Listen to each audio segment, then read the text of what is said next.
My name is Bob Cooke. I'm a retired journalist. I used to work for the Boston Globe and several other newspapers. I spent 40 years covering issues and stories in science and medicine.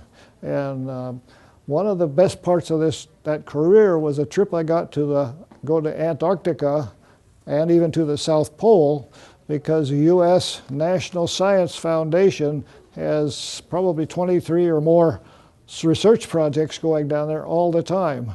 The research projects are funded by you and me. That's our money sent down there, and they do some really interesting things. And I'm going to take you through several of the research projects and where we went and what we saw.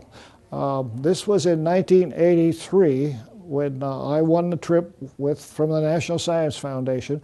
I had to pay to get myself to New Zealand, and then we met a New Zealand Air Force cargo plane and flew from New Zealand down to McMurdo Sound in Antarctica. McMurdo Sound is the big U.S. base, the biggest U.S. base in Antarctica. There are something like 23 other countries have bases on Antarctica, and it is by treaty nobody can own anything there. You can't go hunting, you can't go fishing, anything. I'm trying to leave it pristine without messing it up. And years ago, one of the first things the Americans did was build a nuclear power plant to give them the power, and then they decided, no, that's almost an armament, so they had to take it out.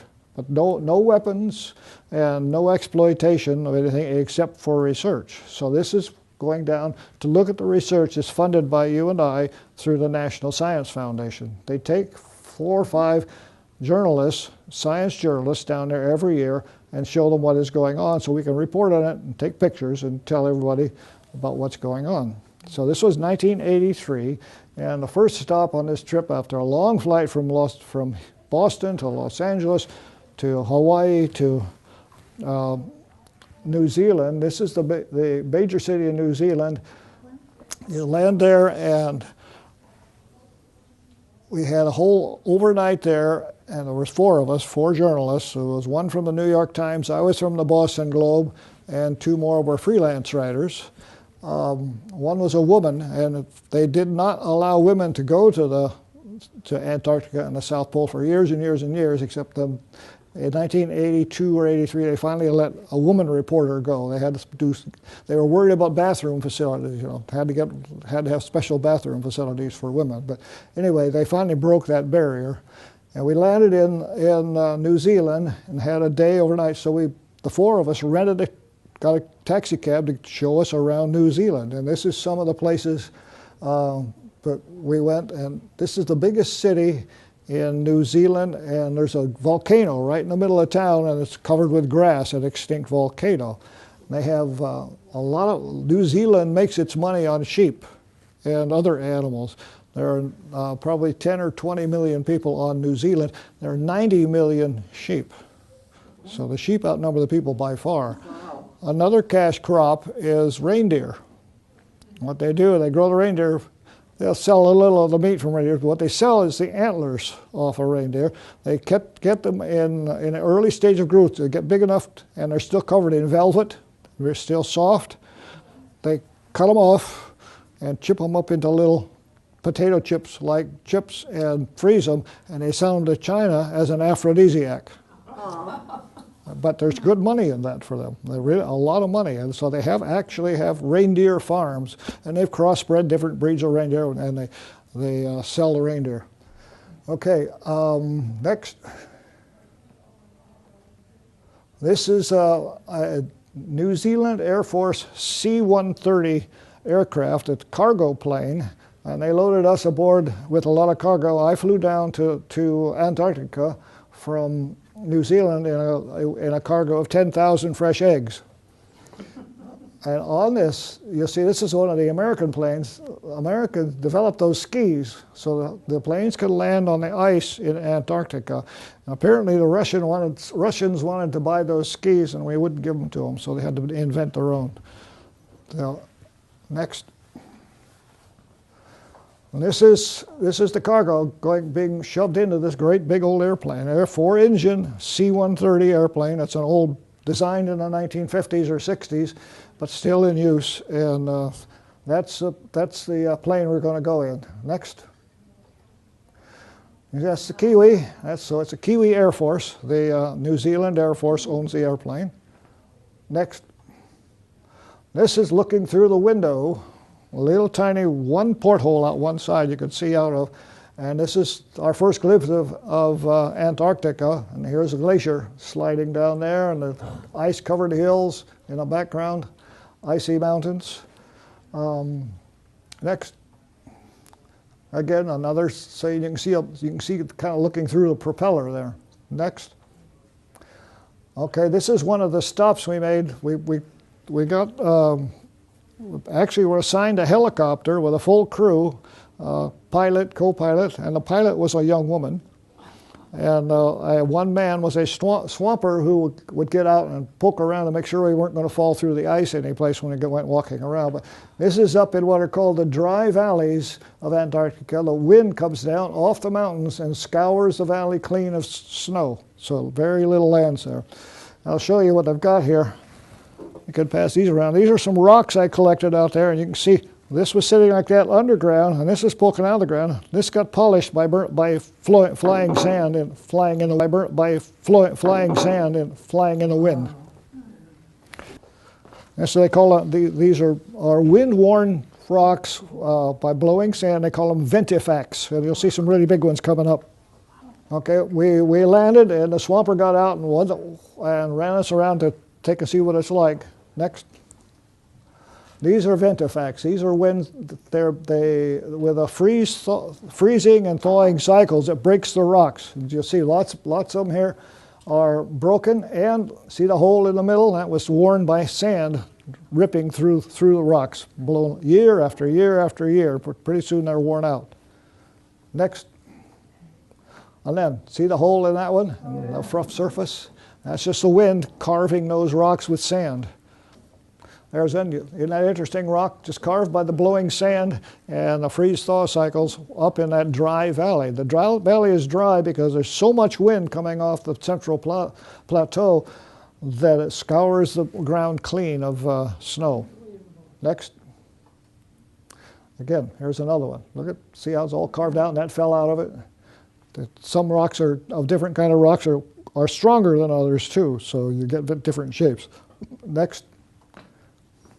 And this is a man who's a geologist. Remember, this was 1983, and what I talked to him, he said at his age he should not have been there otherwise, except he had a new heart valve, and otherwise he could not have gone, except his modern medicine allowed him to go down to Antarctica. Next. And this on the way before we got there. We tried to fly down, and we got part way there, and the plane had to turn around and go back to New Zealand because there was a whiteout at McMurdo Sound, where they land on wheels at McMurdo Sound in the snow, on a snow runway. And if they get beyond the point of no return, where they can't turn back, they have to go down and land because they don't have enough fuel to do it both ways. They have to come down and land blind. They have to come down on the airfield, guided down by radar until they feel it hit the bottom. That's pretty scary. That's scary. So they don't want to do that if they don't have to, but they get stuck sometimes. And this is, I was just taken with this fountain in New Zealand, in Christchurch, New Zealand. It's a gorgeous, gorgeous town. And we spent basically 2 nights there because of the weather and Antarctica, which kept us from flying. Next. This again is the dry valleys. These are all mixed up because when I put the slides together, I got a little confused. But anyway, this is the dry valley. You can see how it's all scoured clean. That's the end of a glacier right there, coming down from the hills, and carved out these valleys, and then the wind has scoured them clean. Next. This is a visit. They landed our helicopter right next to this station at Lake Vanda, down in the bottom, down here. I'll show you. There's a lake. Of course, it's covered with ice. But in the summertime every year, they get just enough heat to get a little trickle of water coming down from the glacier into the lake, and they actually have a lottery and see who wins the lottery, see when the water reaches the lake. But this is a New Zealand station run by the government in New Zealand. They're scientists, And this is a dead seal. That's a leopard seal that somehow got off track from the coast. He couldn't walk it, slithering inland, and he died, and he's freeze-dried. The conditions freeze-dried him there, and so they picked him up and put him at their station. But they had found him out on the dry, barren ground. So this is a New Zealand research station. Next. And that's the lake. And they sometimes get a little water, but they've drilled down through it and found living things underneath there. I think probably certainly mosses and plants on the bottom, and maybe even some small living things. I don't know what they are. But it's cold and stays cold. Next. This is the 130. This is the plane we flew in. See that hose out there? They have places they can land, and there are fuel tanks, big rubber bladders full of jet fuel, and they run the airplanes on those. I think this is probably, took this trip out to the South Pole. I'll get to that later. Next. Yeah, okay, we're at the South Pole. This is the South Pole station. The U.S. has the only station at the South Pole.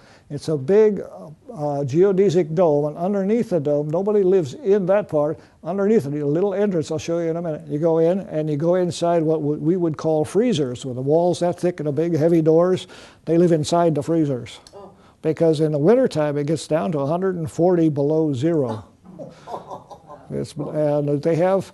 the U.S. base probably has 1,000 people at McMurdo Sound, the main base, but this at the pole, living under there is probably during the winter time when it's dark for months. It's dark for probably 6 months of the year, very little light, and 20 people at the pole.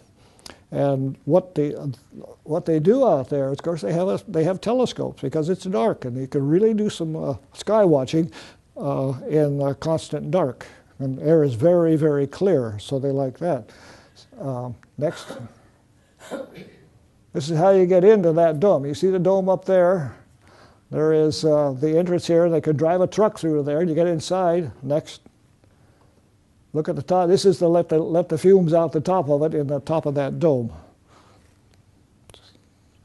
Not a good place to live, but it's quite comfortable inside those inside the freezers. Next.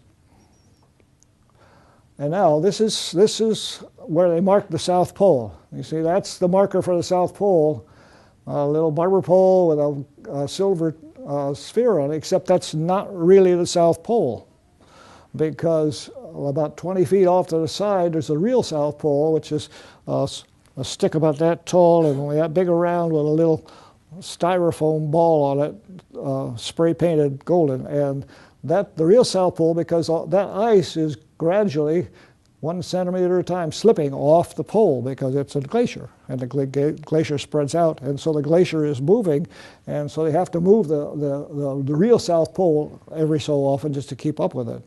And when you're at the South Pole, if you want to brag about something, you run around it that way, you run around it that way, then you can tell people you've been around the world twice, once in each direction on foot. That's bragging rights. I take every opportunity I have to use that. Okay, next. And this is the 4 journalists. Well, I'm not in. I took the picture. So anyway, there were 4 or 5 of us, and this is a fellow from New York Times, and this woman is from USA Today, and those were the 2 freelance writers, and I was from the Boston Globe. I was science editor at the Globe for 11 years. Next. Okay, there's the real South Pole, or they have to move it every now and then to keep up with the moving ice. Next. This is just a picture out the window flying back from the South Pole down to McMurdo, where we went and looked at the other research projects. These are glaciers. See the bent and crack going over rocks and hills and bumps. That's a glacier that slips just a little bit every day. Next. Now looking down, you can see the mountains in there, but you can see how deep and creviced, and here's a glacier sliding down there. That's what it's like. Next. We're going to fly over Mount Suribachi in a little bit, which is the only active volcano on Antarctica. Next. You can see where the ice slips around these big lumps. There might even be chunks of ice in the glacier. Next. You can see the glacier hanging down off the mountains. And here's a dry where the wind sweeps it clean. Nothing can really live there very long. But one of the things that the researchers have done down there is they've stationed little red huts around that have survival, that you can warm them up. If you get stuck out there, there's a place to go for shelter to keep you alive. And every place you go, you had to carry these 2 survival bags with all your survival gear in it, because if your aircraft lands or your snowmobile lands, stops someplace and you're stuck, you can stay alive. It's they're careful to give you that. And when you get to New Zealand, before you go, they run you through a warehouse and outfit you for Antarctic travel. They put these boots with an air chamber in them around your feet so it stays warm. And big hood, the hood comes out to here. So you can't, no peripheral vision, but at least it keeps you warm. And all of the people who are visitors wear bright red parkas so they can see you. Next. This is Mount Suribachi. You can see the steam coming out. We're up at the plain. You can see the propeller, but this is the smoke and ash coming out of the mountain. Next. I think about a few months before we were there was a tourist flight from New Zealand, a U.S.-made DC-10 full of tourists, crashed on Mount Suribachi and killed everybody.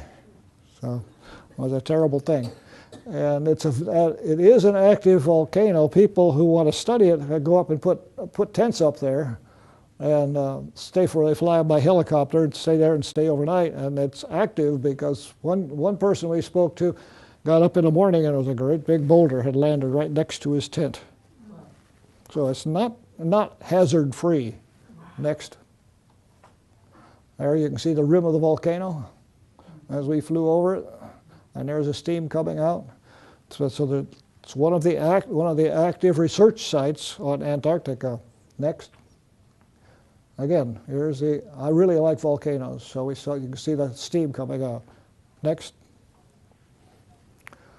This is closer down to the sea. Now we've flown down by helicopter to a drilling site right at the end of a glacial flow. You can see the dirt where it falls off the glacier, and they were drilling down to try to read the history of the glacier, what was brought down from the interior year after year after year. And they take cores and they can read what's in the rock core, what the glaciers brought down from up on the mountains. And they're out there working in this very cold temperature. You can see they're all dressed up, except they're working hard so they can strip down a little bit. Next. This are the cores they take. These are rock cores, and they can read those like a book. What the glacier was doing, how long ago, at what times, in what eras. So that's one of the research projects. Next.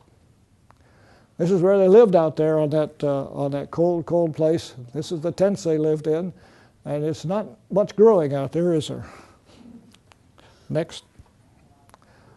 Here's one of those huts. I think they call them Jamesway huts or something like that, where we've landed on the rubble next to it, and this is a shelter. If you get in trouble, that's where you can go, and they have radios in there, so you can radio to the main base and get rescued, because survival is very tenuous out there. That's why you always carry those bags. We have them in a helicopter there. Next. This is out where I got the rocks. You can see the helicopter there. This is walking around in our red jackets, and those white boots, they call them the bunny boots. They're the ones that are very, very, very, very warm. And this is the kind of rugged terrain of most of Antarctica is.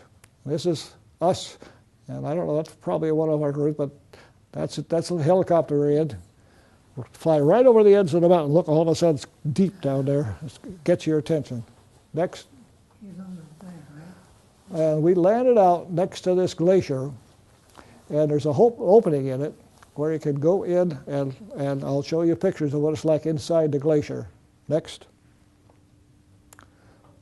Good. This is what it's like. This is where the wind scours it clean, and right next to us is a big glacier hanging down from the mountain. And so it's very, very harsh conditions. Next.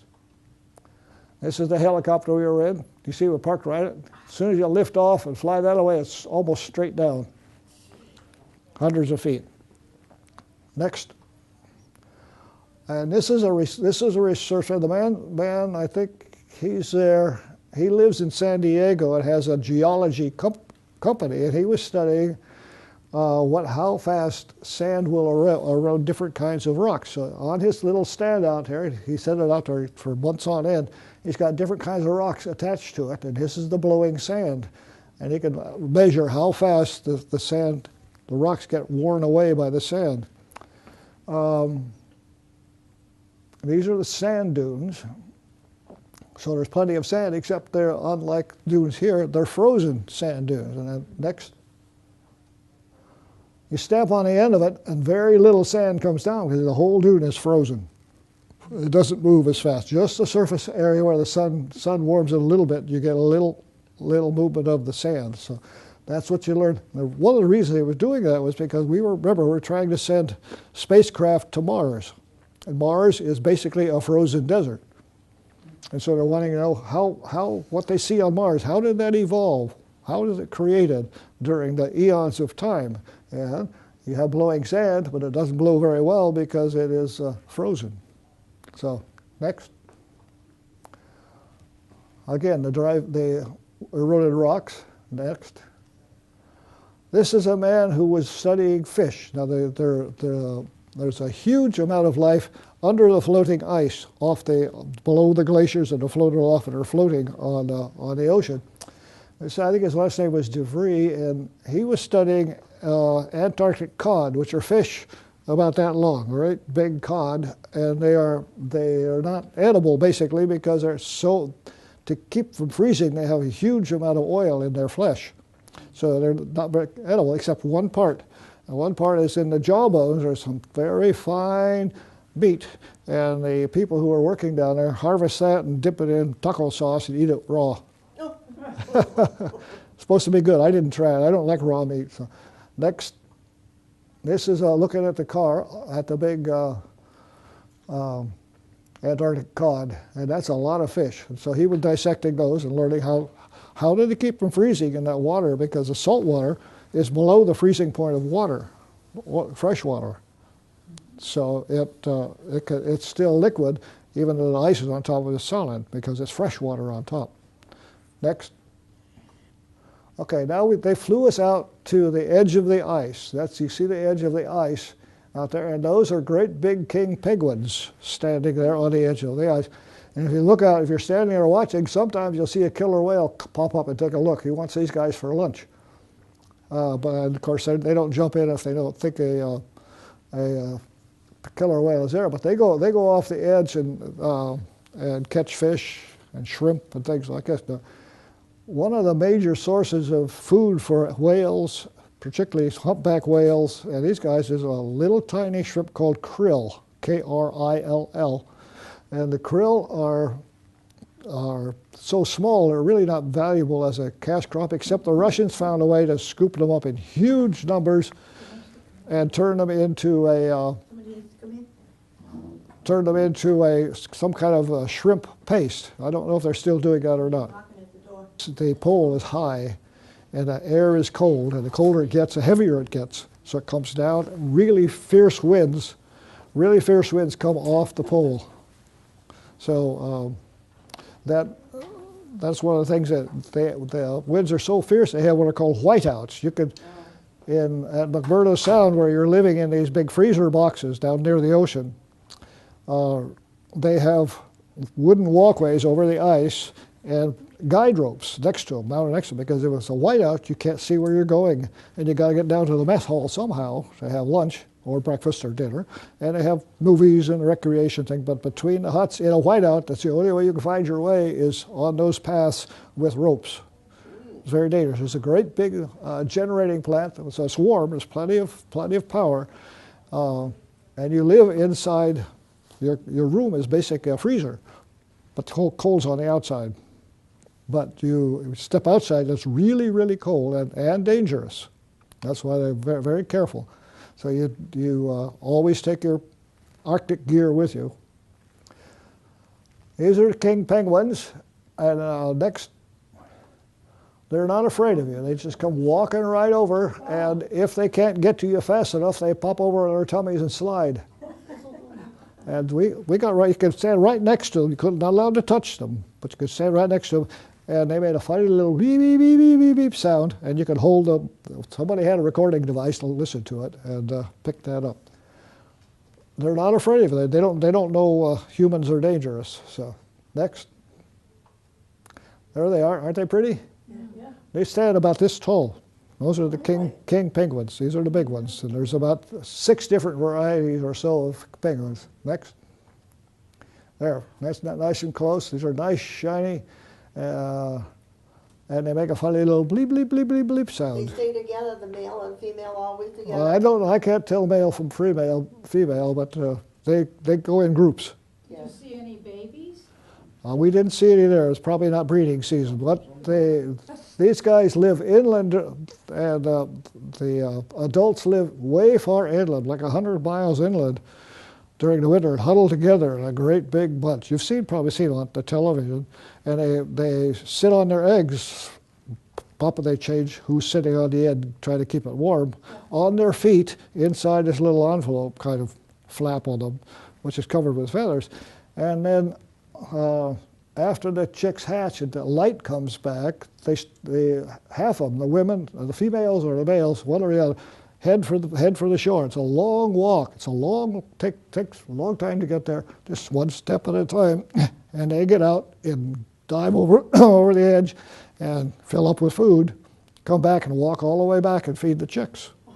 And then the others go down and do the same thing. They pass. So it's a survival method. And during the winter when it's really cold, they all huddle together in a great big mass, just like almost like one body. And they rotate. The guys on the edge get to rotate in occasionally. Next. There they are again. Next. That's close. And they were not afraid of you. Walked right up to you. Just not allowed to touch them. Really? Next.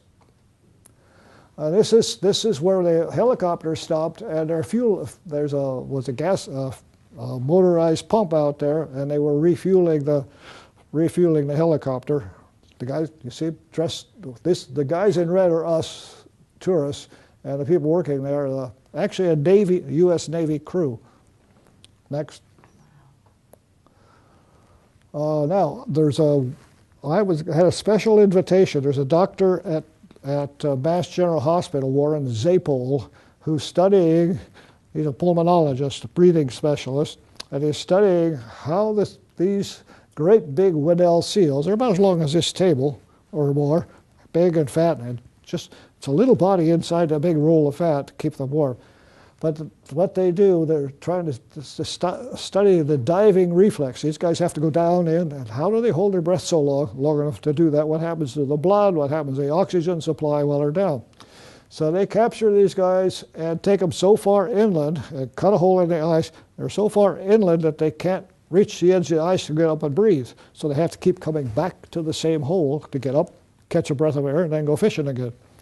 So they've got this hole cut in the ice, and they covered the hole with a hut, and they've got it's warm and instrumented, and they capture a seal and do surgery on it and put catheters into the blood vessels so they can take samples when they want, and then they glue a rubber mat to the back of the seal. Remember, this is a great big seal, and bolt a computer onto it, waterproof computer. So when he goes down, and while he's out there, the computer takes blood samples every now and then, perfect timing, to check what's happening to the blood as the longer it swims. And then it comes back. As soon as they get back, they grab a wire on the computer and plug it into their computer in the hut, and dumps all of the data. And then when the seal is ready, down he goes. That seal weighs about 300 pounds. It's not a little baby. But I think they got this one or another one, it turned out to be a pregnant seal, so they got a double whammy. Next. This is one of the scientists. There were about 6 scientists out there in a couple of huts right out there in the ice next to that hole where they were studying the seals, trying to understand the oxygen level in the blood and all that with time. Next. This is some of the instrumentation. These were, Dr. Zaypool works here. He lived in Concord. Now he's still here.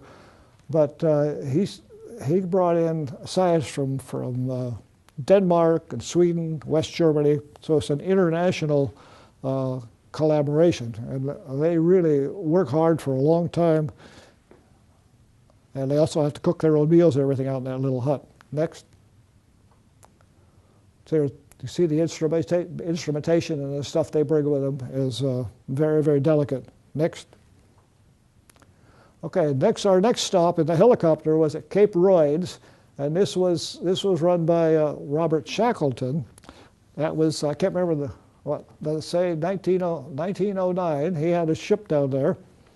It was the famous ship that got crushed in the ice, so they couldn't get out. And so they left some of the people there in that hut, which I'll show you the inside of in a minute. But they had a crew that got in a boat and went out to another island that was occupied by a Norwegian whaling cruise. It was off Antarctica, far enough where it was enough warmth where they could get through. They landed on the wrong side of the island, had to walk over a mountain to get down to where the Norwegians were, but the Norwegians were able to get a ship down to Cape Royds and rescue them all. So it was really very daring and very dangerous. Next. Oh, back to New Zealand, I'm sorry. Next. Okay, this is the hut at Cape Royds where they lived. This is where they overwintered down there. And see, all that stuff is their supplies. It's still there frozen, a lot of food supplies and other things like that. So it's still there. You don't disturb it, just leave it be. And next. This is the us visitors. There's the cabin they stayed in. This is a big pond out there, actually it's iced over, and a huge colony of Adelie penguins out there. Next. You can see up close up on the food. It's still there. Nobody takes anything. Just leave it there. Next. Looking out the window, you can see their boots still hanging there. Beds are still made and left clothing, and all that stuff is still there from 1909. Next. They made a mistake of thinking they could have wheeled vehicles that with big wooden clogs on the wheels that could get over the ice and through the ice with it. Didn't work, so they took it down there for nothing. And it's still there leaning against the building. Is there rubber on the tie? No, it's wooden. It's wooden. That's steel, and then poking out from those are big spikes. Next. They even got the wrench hanging on the post. Next. There's that seal colony, all the way through there. Not seal, penguin colony, all the way through the up the hill, and it really smelled bad. Next. There they are. You can see how many of them there are, all the way up the hill.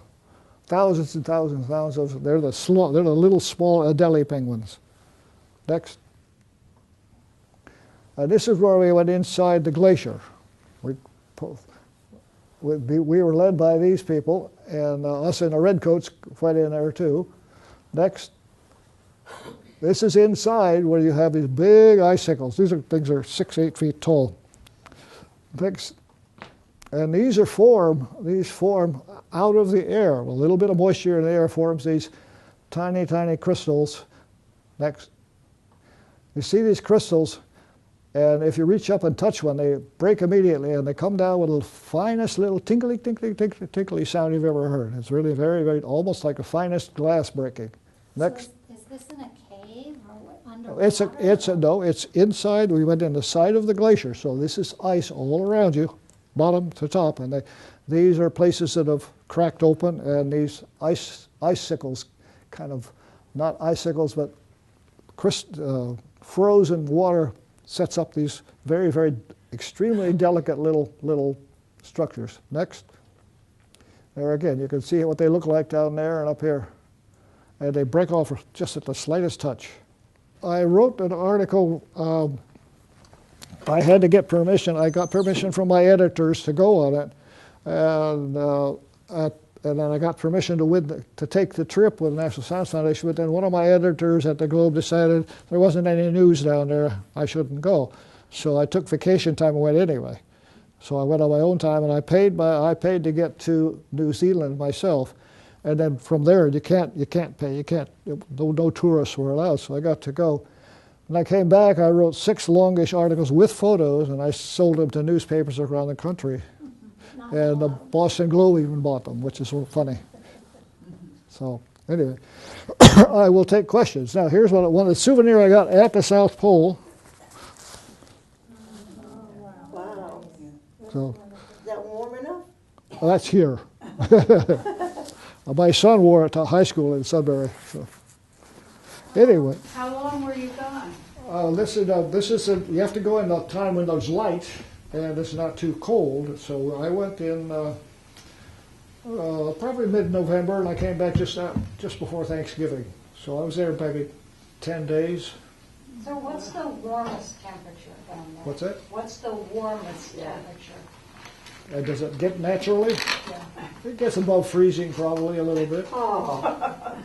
Because it's really cold down there. And out on there's about a couple hundred people at McMurdo Sound, the big U.S. base, and at the South Pole itself, as I said, there's only 20 people work there in the wintertime.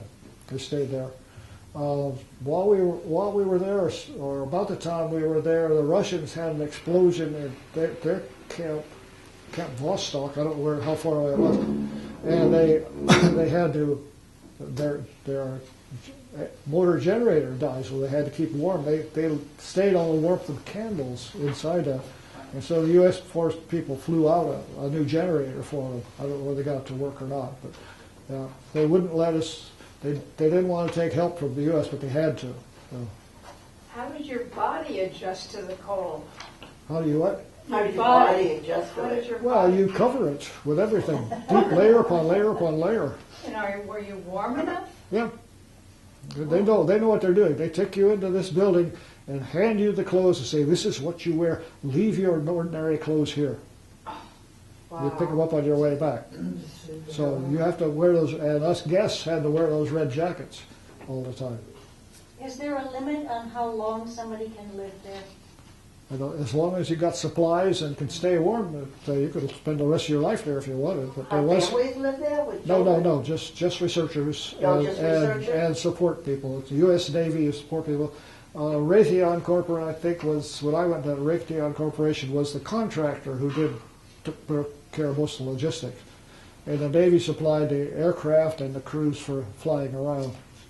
And funny, New Zealanders have kept on using sled dogs instead of snowmobiles and aircraft, and so they're the only ones who have permission to kill some seals to feed their dogs. What is the governing body for Antarctica? What's that? The governing body. There is no governing body. It's the international treaty, and nobody can colonize Antarctica according to the treaty. Now, some people want to very badly.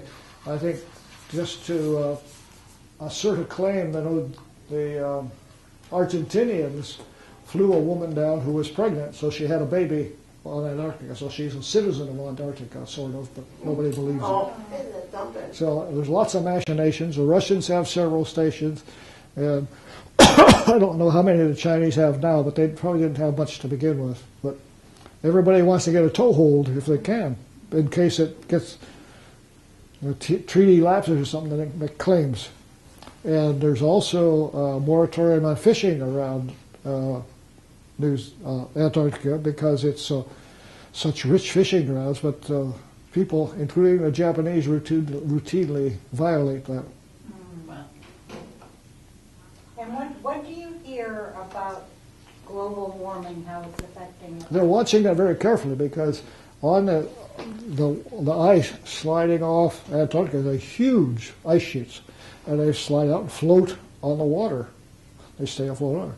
And the West Antarctic ice sheet is so big that if it breaks off and floats away, that would raise global sea levels noticeably, like a foot or something like that, and that would cause some real flooding. So they're worried about if you melted all the ice on Iceland and Greenland and South Pole, we would have serious floods worldwide. Because that would just raise sea level. It puts more water into the seas. And that's real. So. Anybody else? Hope I didn't put you to sleep. No, Thank you very for nice, coming. very nice, yeah. How far can you walk in those shoes? Yeah. Well, you can walk all you have to, except there's no trails and there's very little in the way of roads to. But you don't go any place without them, except inside your warm hut. And you carry your survival bags. So, all right. No hospitals, no doctors on the, What's that? any doctors, hospitals Of course, or anything? yes, there are, but very few. I think a year after I got back, or 2 years after I got back, a woman who was at the South Pole in winter came down with breast cancer. She happened to be either a nurse or a doctor, so they gave her instructions via radio what to do about it. I What to think do. I've heard that. And I don't think they could fly in and get her out because it's 140 degrees below zero. So they had to keep her alive until they could get a chance to rescue her somehow. She came back. I don't know what the outcome was, but it's really quite severe down there. You can't take chances on it. You take a chance, you're dead. What about eating facilities? They have a Do great eat? big mess hall, which you have to walk down these paths with the ropes to get to a big mess hall, and they have a couple of bars and recreation facilities inside down at McMurdo Sound, where there's these big generators that you can keep everything warm. The alcohol keep you warm? I don't know. I don't think so. Yeah, but anyway, it can be a near normal life, except hazardous. Yeah. Really hazardous. If those generators break down, you're in real trouble. You're in trouble. So, but it's a long flight to get to New Zealand, and then another 7-hour flight to get to Antarctica. I don't think I'd like to go. It's an adventure. It was an adventure. So do they have tankers that bring in gas? What's that? Do they have tankers that bring in gas? That They can do in store the somewhere? summertime. In the summer, because McMurdo's on the shore where it's ice free, and they can pump it. Big tanks up above the settlement, so it's gravity feed. So, okay, we're done. I got to. Thank you so much. Thank you. Fantastic. Remember to give this back.